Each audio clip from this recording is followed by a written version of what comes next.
Halo, perkenalkan nama saya Amelia Sevi, saya dari Prodi Pendidikan Ekonomi kelompok 10. Assalamualaikum warahmatullahi wabarakatuh.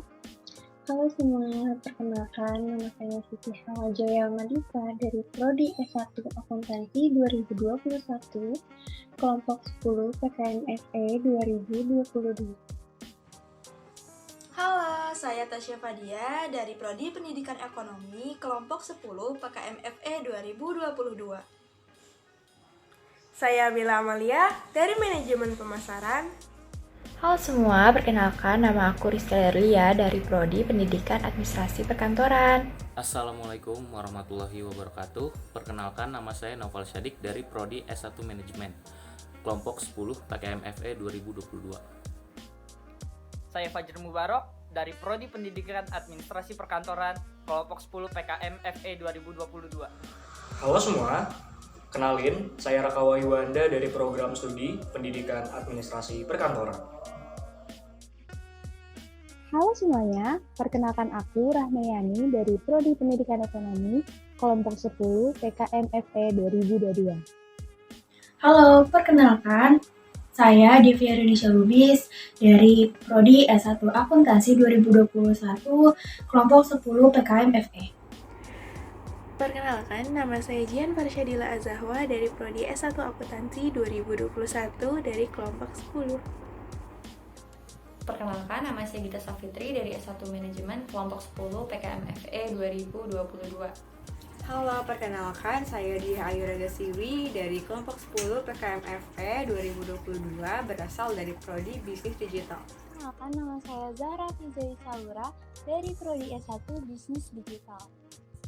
Assalamualaikum warahmatullahi wabarakatuh. Perkenalkan, nama saya Devina Marsanda dari Program Studi Pendidikan Ekonomi kelompok 10 PKMFE. Pada kesempatan kali ini, saya akan menyampaikan pengertian PR atau Public Relations secara umum.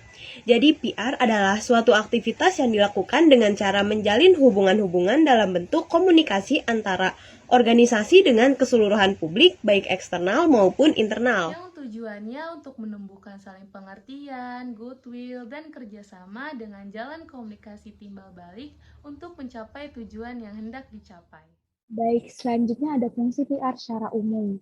Fungsi PR secara umum ini adalah untuk membina hubungan baik dan harmonis dengan publik melalui komunikasi dua arah, sehingga apabila terjadi masalah, maka mampu menyelesaikan masalah-masalah perusahaan ataupun organisasi. Selanjutnya adalah tujuan secara umum dari public relation nih. Yang pertama ada menerima dan juga memberikan informasi kepada publik, lalu dilanjut dengan menciptakan pemahaman atau yang biasa disebut dengan mutual understanding. 3. Mewujudkan kerjasama yang baik dengan publik. 4. Membuat kesepakatan secara kelembagaan.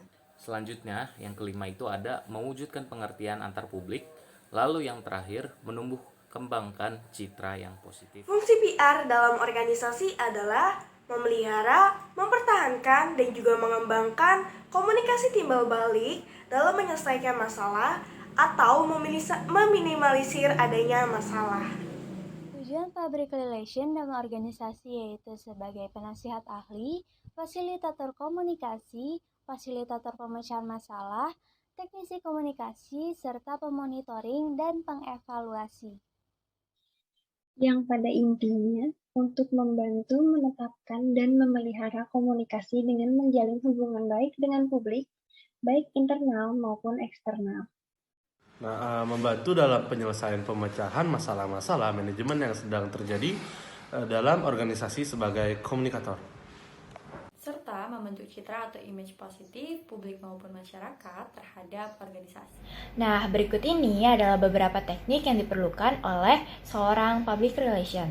Antara lain, pertama, jurnalistik. Untuk mendukung pekerjaan public relations, setiap anggota staf harus melakukan pembekalan, pelatihan, dan pendidikan di bidang jurnalistik. 2.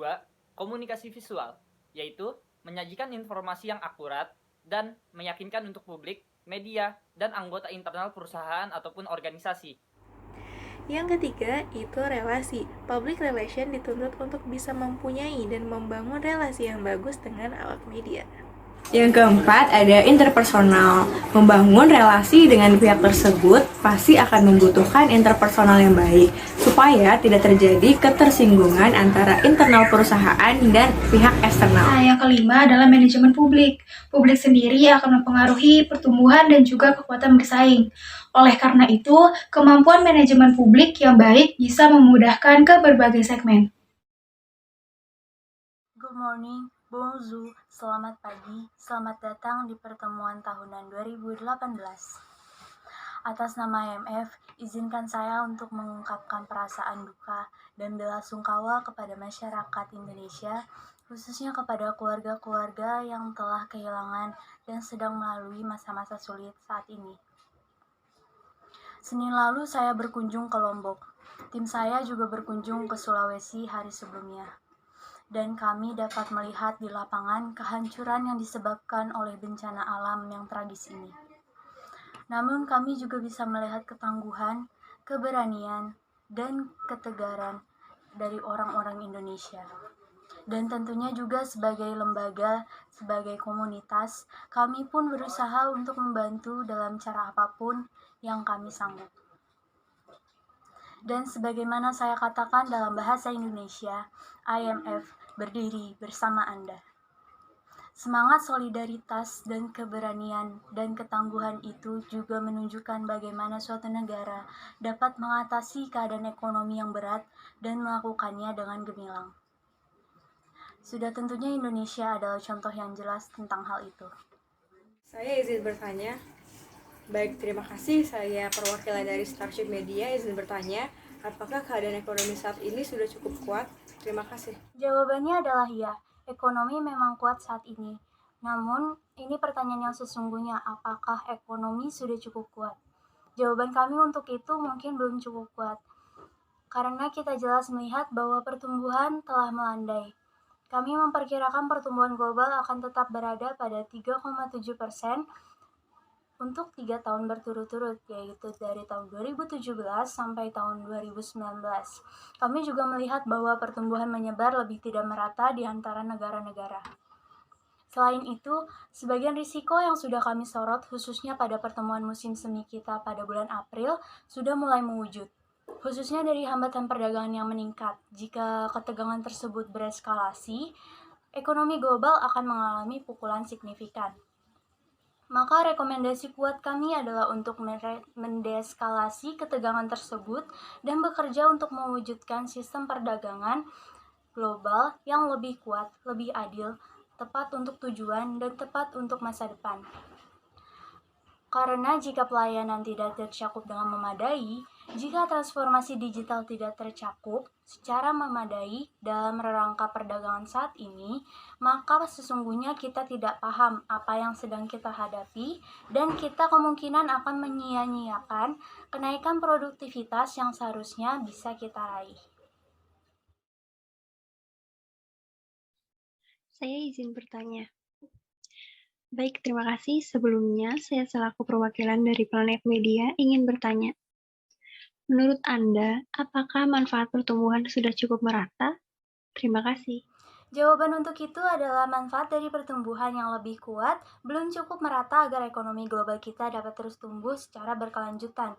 Seperti ditunjukkan penelitian kami, ketimpangan yang berlebihan baik disebabkan teknologi, perdagangan, integrasi global, atau kebijakan yang mengistimewakan modal daripada tenaga kerja, sesungguhnya mempertajam ketegangan ekonomi dan sosial, khususnya di negara-negara ekonomi maju. Sebagaimana yang sudah saya sampaikan dalam pidato Curtin Racer minggu lalu, kita harus mengemudikan perahunya, bukan membiarkannya hanyut terombang-ambing. Artinya kita harus menggunakan momentum pertumbuhan saat ini, karena kita masih punya itu untuk melaksanakan langkah kebijakan yang benar di bidang-bidang yang saya sebutkan tadi. Untuk mencapai tujuan-tujuan itu, kita juga akan memerlukan kerjasama internasional yang lebih kuat. Ada satu ungkapan yang indah dalam bahasa Bali yang menangkap semangat ini. Manyama Braya, kita semua bersaudara. Karena itulah kita bergandengan tangan. Kita ada di perahu yang sama yang harus kita kemudikan. Tidak kita biarkan hanyut, kita perlu jaga itu erat di hati. Dengan itu, dengan senang hati, saya siap menjawab pertanyaan Anda. Thank you. Terima kasih.